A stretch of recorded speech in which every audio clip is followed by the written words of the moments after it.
보게 되면은 전체적인 핵심적인 부분은 또 하나가 맞아요. 그런데 그 핵심적인 부분을 이어나가는 소품이랄까, 같이 도우주는 그 간주라 할까, 그런 부분에 성경 본문도 꼭 있습니다.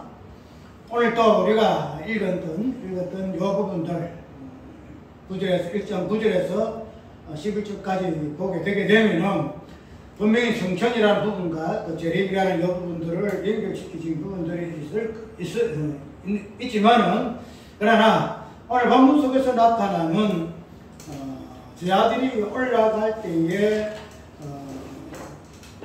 구름이 저를 가리워 보지 않게 하더라 하는 여러 부분들도 있고, 또 11절 보면은 가로되 갈릴리 사람들아 주하여 서서 하늘을 쳐다보느냐 하는 이러한 성천의 사건 속에서 나타나는 여러 문맥들을 통해서 우리가 성천의 어떤 부분들도 한번 같이 살펴볼 수가 있어요.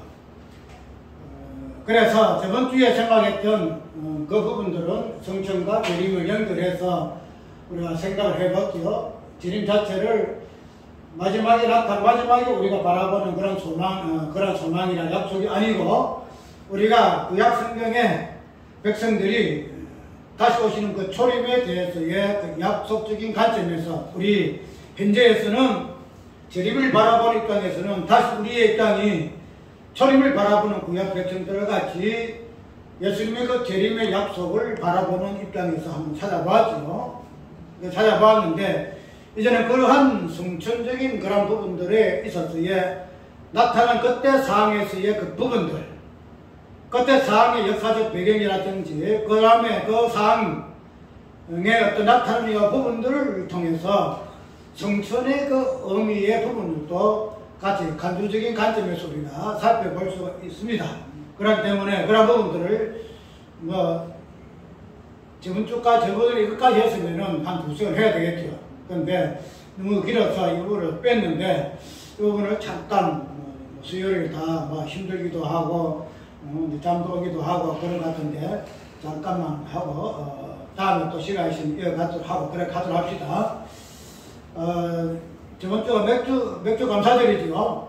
맥주 감사절인데, 맥주 감사절은 77, 49, 777 다음에 순절에 이어서 나가는 그런 맥주 감사절이죠. 그 맥주 감사절은 그리고 2장에 나오게 되면 성령이 임하시는 그 사건 속에서 설명되어진 부분이죠. 그래서 그거는 2장에 넘어가서 우리 그 부분들이 어떻게 성령의 강림하심으로 말미암아 우리 교회가 그 부분을 맥주 감사절로 지키게 됐는가 하는 부분들을 살펴볼 것이고, 이제는 우리가 사도행전의 순수대로 하나하나 해가면서 해보도록 합시다. 그 당시에 예수님께서 성천하실 때에 그 사항을 이 본문책에는 자세하게 적나라하게 이렇게 설명을 하고 있어요. 예수님이 올라가니까 9절에 한번 읽어볼게요. 이 말씀을 맞으시고 저희 보는 데서 올려가시니 구름이 저를 가리워 보지 않게 하더라. 여러 부분들을 이야기하고 있죠. 그래서 예수님이 성천을 하는데 제자들이 서다본다는 거죠. 자세히 보는데 예수님이 그 앞쪽에 보게 되면은 어떤 부분이 있는가 하니까, 자,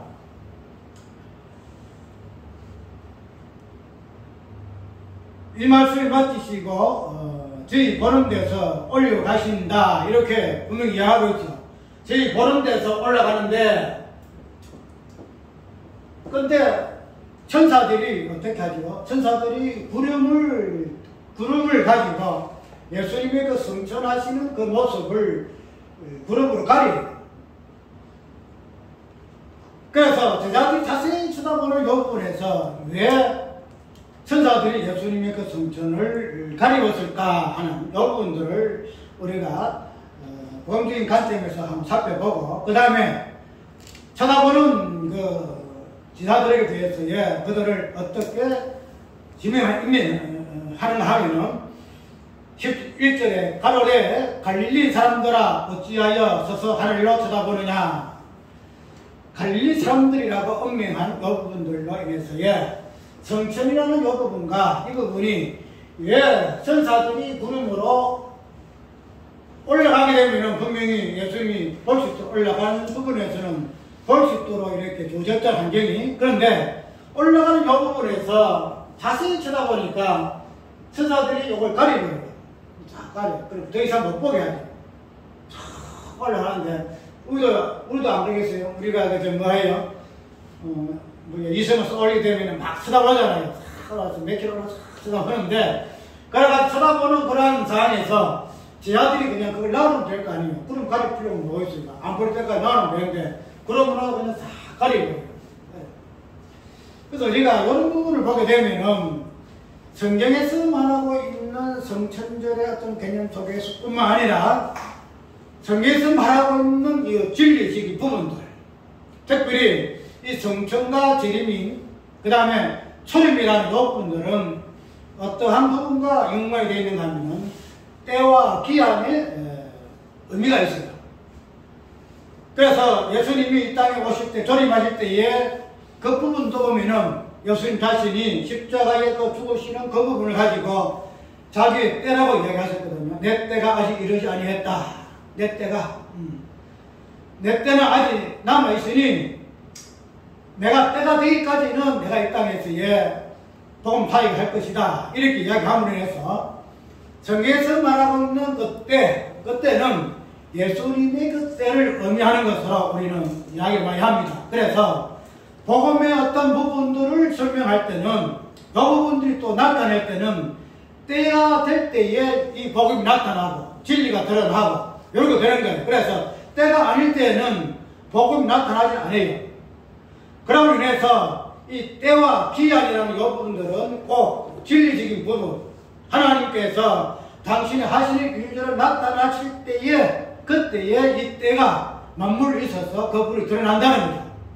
그래서 이 사도행전도 보게 되면은 제자들이 예수님이 40일 동안 이제 계시다가 마지막 성취하시기 전에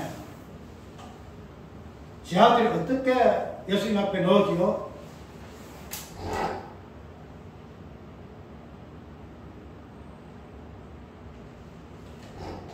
육절에 이제 자세히 나오잖아요.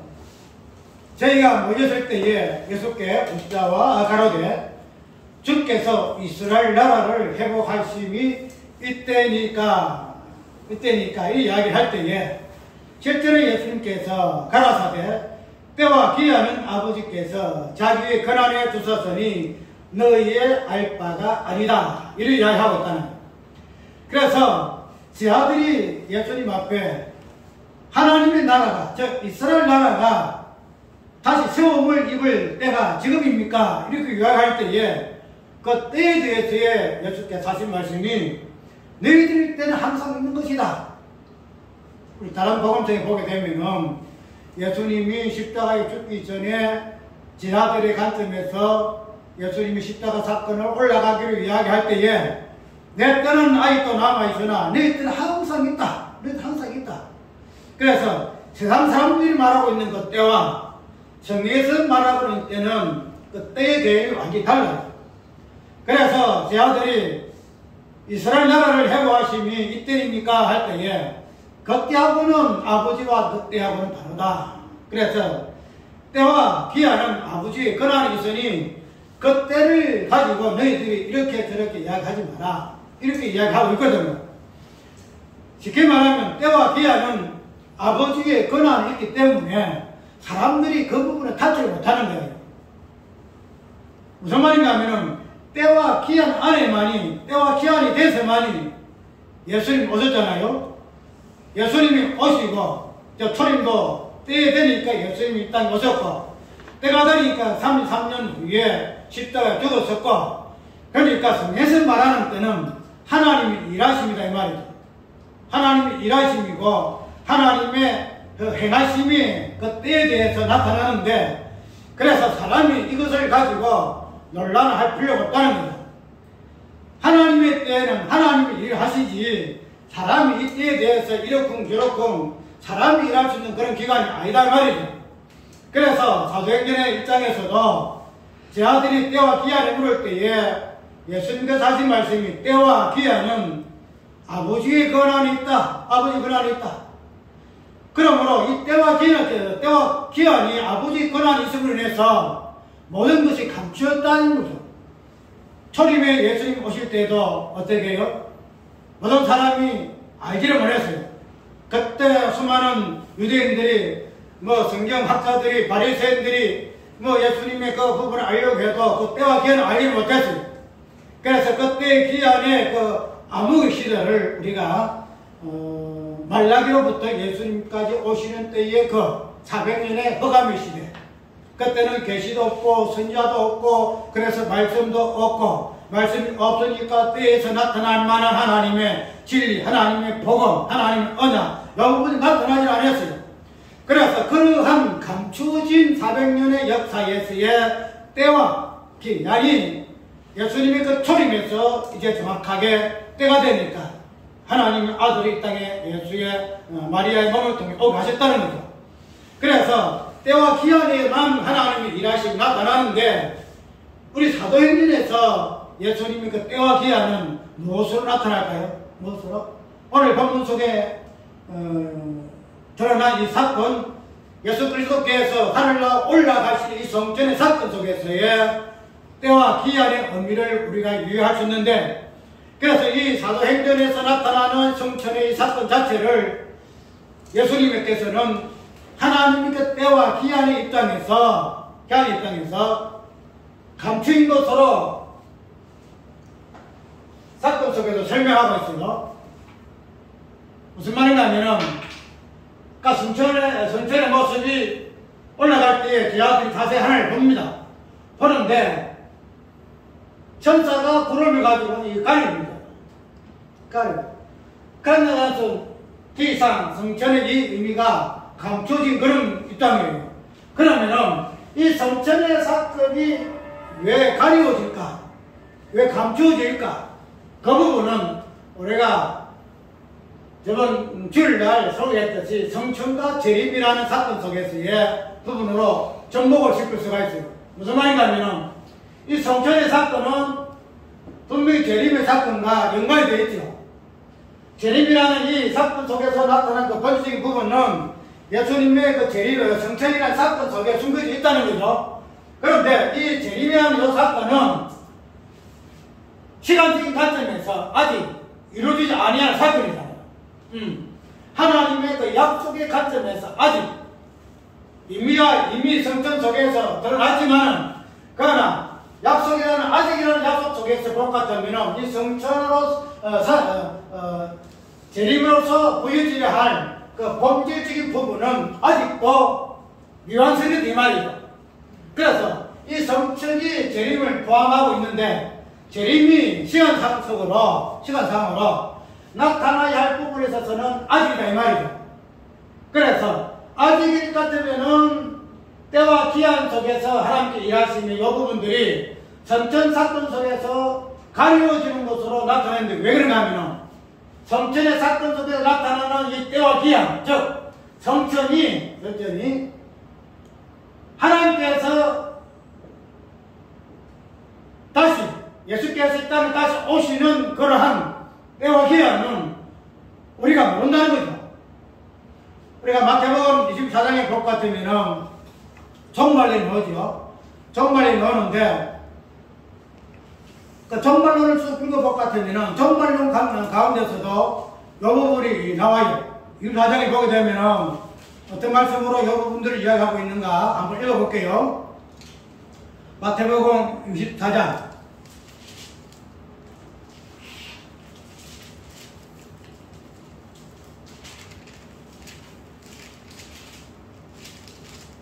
25장의 마지막 절에 놓은 중간쯤 놓으네요. 열처녀 비유에 이어서 마지막에 13절에 어떻게 결론하고 있죠? 그런즉 깨어 있어라.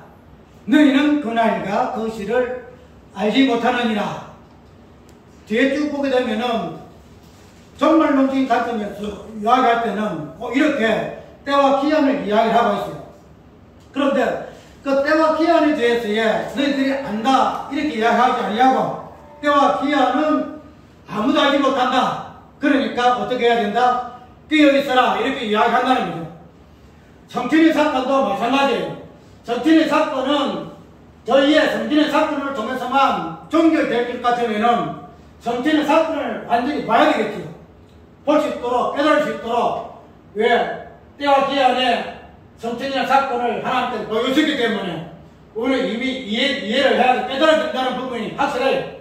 그런데 이 성천이라는 이 사건은 재림이라는 사건과 접목이 되어야 되기 때문에 이 재림이라는 이 사건 속에 나타나는 하나님의 그 언약의 모든 것들, 모든 언약에 성취되는 그런 부분들은 재림 속에서 성천을 하나님 땅 가운데서 보여지야 할 부분이기 때문에 성천의 이 사건 자체가 어떻게 돼야 돼요? 가리워지야 한다는 거예요. 성천이 완전히 완벽하게 드러나게 되면은 때와 기한이 완전히 알아져버려요. 왜? 성천 자체가 재림을 포함하고 있기 때문에. 그런데 재림은 성천 안에 들어있기 때문에 재림은 아직 미완성입니다. 그렇기 때문에 이런 부분에서 성천 가운데 있는 이 모든 비밀은 아직도 약속이라는 관점 속에서의 가리워져야 할 그런 사건으로 이야기하고 있기 때문에 이 천사들이 구름을 가지고 성천이라는 요 사건을 가리는 것으로 이야기하고 있습니다. 그런 부분을 우리가 종말론에 있어서의 그날의 거실을 알지 못하는 그런 관점 속에서의 왜 성천의 사건이 가려져야 하는가 하는 부분들을 이해를 할 수가 있고, 또 하나는 성천하고 올라가는 그 모습을 제자들이 볼 때에 천사들이 어떻게 이야기를 하고 있죠? 천사들이 갈릴리 사람들아 어찌하여 하늘을 쳐다보느냐 이렇게 이야기하고 있죠. 이 갈릴리 사람이라는 이 부분에서도 성천의 사건과 맞물려 있는데, 우리가 이 갈릴리 사람이라는 이 부분은 성경에서 보면은 정확하게 이 부분들이 무엇을 이야기하는가 나오지 않아요. 우리가 예수께서 십자가에 당하시기 전에 제자들에게 마지막에 분부하신 후에 어떻게 이야기하는가 하면은 내가 너희들보다 먼저 갈릴리로 가서 부활하시고 성천하시기 전에 부활하신 후에 내가 갈릴리로 가서 너희들을 만나겠다 이 이야기를 하고 있음을 지금 한번 설계했죠. 갈릴리의 어떤 그 개념이 교회의 본질적인 부분을 드러낸다, 그 부분을 내가 이야기했는데, 오늘 성천의 사건 속에서도 천사들이 제자들을 어떻게 부르는가 하면 갈릴리 사람이라고 이렇게 부르는 것으로 볼 수 있다는 거죠. 그렇기 때문에 우리가 예수님 사건 속에서도, 예수님의 십자가의 그 사건 속에서도 드러나는 부분이 갈릴리 개념이고, 그 다음에 예수님께서 성천하시는 그러한 사건 속에서도 드러나는 개념이 갈릴리 개념이더란 말이죠. 그래서 우리가 이 갈릴리를 이야기할 때 단순하게 갈릴리 사람이야 어부들이고 고기 잡는 무식한 사람들이고 그런 사람들이다 그렇게 해서 갈릴리로 그런 것으로 이야기를 하잖아요. 그런데 우리가 이 갈릴리를 이야기하게 되면은 무엇이 생각나요? 갈릴리는 바다예요. 바다. 바다면은 갈릴리 사람들은 어떤 사람이요? 낚시하는 낚시. 어부예요, 어부. 단순하게 무식하고 어부니까 빼앗다 이런 관점에서 떠나서 이 갈릴리 사람들의 그 본질적인 부분이 무엇인가 하는 부분들을 살펴보게 되면 갈릴리 사람들은 갈릴리 바다에서 낚시하는 어부들이다 말이에요. 성경에서 말하고 있는 이 바다를 우리가 자주 언급을 하게 되는데, 바다는 어떤 개념이잖아요. 바다는 사망이라는 이런 것을 보여주는 장소가 바다예요. 땅은 또 하나님의 그 열매 맺는 그런 모습으로서의 땅이고, 바다는 사망에서의 어떤 본질 부분을 드러내는 부분인데, 그래서 계시록에서 나타도 인정하죠. 바다에서 뭐가 올라오잖아요. 영이 올라오죠. 영이. 바다 영이 올라와요. 그래서 우리가 바다, 그 물은 세례, 심판, 이 부분을 드러내는 그런 부분인데, 그런 갈릴리 바다에서 이 지자들은 뭐 하던 사람이라 낚시하는 어부들이다 이 말이죠. 그러면 바다에서는 뭐 해도 낚시하죠, 낚시. 우리가 예수님의 그 닉을 갖다 설명할 때에 고기를 설명하죠, 고기. 고기 딱 붙잖아요. 그걸 예수님이 제자다 하는 이 부분을 이야기하잖아요. 그러면은 낚시하는 이 부분에서 고기를 낚시하는 여기서 바다 사방에 그늘에 앉았던 그런 하나님의 백성들을 고기같이 사람 낚는 어부와 같이 낚아낸다. 하나하나 낚아내는 거예요. 그래서 갈릴 사람들은 이렇게 고기를 낚아서, 즉 바다에서 이렇게 하는 업을 통해서 살아갈 수밖에 없는 그러한 존재가 이 갈릴리 사람, 즉 특별히 제자들의 모습으로 우리가 유해를 할 수 있다는 거예요. 그렇기 때문에 이 갈릴리 사람들이라는 이 자체는 근본적으로 사방에 험함에 자리에 앉았던 그들이 예수 그리스도께서 낚시하셔서 건져 올려서 사람 낚는 어부가 되게 한 존재가 갈릴리 사람, 즉 어부들, 제자들의 모습이더라 이 말이에요. 그 갈릴리 사람이라는 이 부분 속에서는 죄와 흑암 속에 앉았던 그들의 그 본질적인 부분들을 이 갈릴리 사람이라는 이 표현 속에 전하는 부분이 있기 때문에 성천이라는 이 사건도 갈릴리 사람과 연결되어 있는데 무엇을 연결되어 있느냐면은 성천이라는 이 사건은 아무나 볼 수 있는 사건 아니잖아요. 아무나 볼 수 있는 사건 아니에요. 제자들이 볼 수 있는 사건, 즉 갈릴리 사람들만 이 성천을 봐요. 마지막에 재림하실 때 오는 모습은 모든 사람이 보지만 이 성천이라는 이 사건은 다른 사람이 못 봐요. 오직 갈릴리 사람들만 볼 수 있는 사건이 이 성천이에요. 그래서 성천 자체가 우리가 예수님의 구속 사역에 십자가 부활, 그 다음에 성천이잖아요. 십자가 죽으시고 부활하시고 성천이 예수님의 구속 사역의 핵심이에요. 그러면은 예수님의 그 구속 사역의 본질적인 그 핵심, 그 성천을 보고, 그 다음에 소망하고, 그것을 신앙하고, 그런 존재는 누가 갈릴리 사람이라는 제자들만의 주어진 하나의 특권이다. 이렇게 이해하면 된다는 거예요. 그렇기 때문에 오늘 이 성천이라는 요 개념이 단순하게 천사들이 야 갈릴리 사람들아 그냥 그러니까 안 해도 되잖아요. 말 안 하고 제 아들의 뭐 이러는데 그들의 갈릴리 제 아들의 어떤 닉은 갈릴리 사람들이 본질적인 부분이기 때문에 성천의 사건 속에서 나타나는 구속의 어떤 본질적인 부분들을 갈릴리 사람이라는 요편을 통해서 표현하고 이야기하고 있다는 거예요. 그래서 갈릴리 사람들은 천사의 요 말을 듣고 자기들의 본질을 깨달아요. 우리가 갈릴리 사람들이구나. 할 사람들이구나.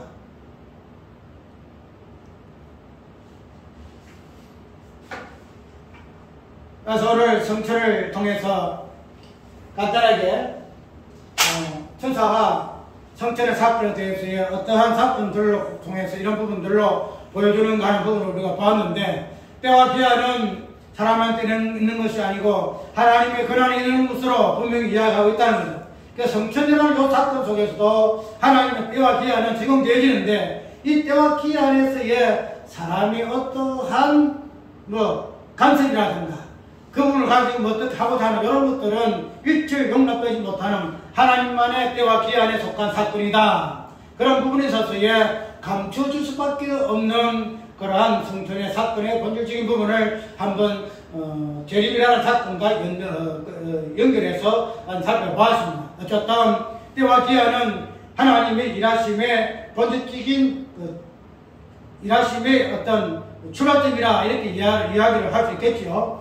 그래서 우리는 이 성천의 그 사건, 그 다음에 그 재림의 사건, 이 부분들을 다시는 이렇게 하나님께서 이렇게 가리고 있지만, 그러나 우리가 저번에 계시록의 1절부터 우리가 쭉 하고 있는데, 계시록이라는 이 부분들의 그 내용들을 단순하게 때와 기한에 아버지께서만 권한이 감춰져 있는 부분이지만, 그러나 그러한 부분들을 하나하나 삶 속에서 우리 어떠한 생활 속에, 신앙 속에서의 그 부분들을 하나 인식함으로 인해서 우리는 어떻게 되죠? 때와 기한은 정확하게 모르나 그러한 본질적인 때와 기한에 나타나는 그 하나님의 일하심의 그 징조들은 우리가 알 수 있다는 거예요. 그것이 요한계시록에 나타나는 현상들이다. 근데 단순히 그러한 현상들이 수십 년 후에 일어날 그런 현상이 아니고 초림부터 아니 창조주부터 마지막 끝나는 그날까지의 하나님의 일하심의 모습들이기 때문에 오늘 우리 현재의 교회에서도 이 부분들은 충분히 경험하고 인지하고 상황을 판단해서 깨어서라 하는 그러한 주님의 권면을 얼마든지 우리가 깨어만 있을 정도로 깨어있을 각오만 하고 있으면 얼마든지 할 수 있는 그러한 신앙의 어떤 벌칙인 부분인 것을 우리가 유의해야 합니다. 어쨌든 예수님 오시는 모습은 그 시간 아무도 몰라요. 신랑이 올 때는 다 젊을 잘 수밖에 없는 그런 시간에 있어요. 그렇기 때문에 우리는 이런 부분에서 예수님께서 깨어있으라 하는 그런 권면, 그러나 이런 부분에서 기약나 때는 하나님께 있으니 그런 부분을 우리가 가지고 이것이 이러한 때다, 이것이 이러한 기한이 맞아, 그래서 시한은 쪼이로 우리가 이야기할 것 없고 때와 기한은 아버지께 맡겨놓고 그러나 때와 기한에 대한 징조만큼은 성경에서 우리에게 권면하고 있으니 그런 부분에서 우리가 좀 관심을 가지고 살펴보고 그런 부분에 대해서 과연 우리가 이러한 때에 과연 어떻게 징조가 나타날까 하는 부분으로 관심을 좀 가지는 그런 신앙생활로 나가야 합니다. 아이고 오늘이 신이 내일 있을 것이다. 오늘이 뭐 하니까 내일 또 이래갈 것이다. 여러 가지 무가정 속에 살지 말고 깨어있으라. 때와 기한은 알지 못하나 그러나 그 징조는 분명히 있다는 사실. 그것을 우리의 징조까지도 하나님께서 우리에게 그냥 감춰주지 아니하시고 성천이라는 사건 속에서의 재림의 사건을 미리 보여주는 것 같이 오늘 우리에게도 마지막에 있을 그러한 재림의 마지막 모습 속에 쓰였던 부분들도 현재 속에서 하나의 징조들로 나타나고 있음에 대하여 우리가 감사하고 이 부분에서 우리가 깨어있는 우리가 되어져야 할 것입니다.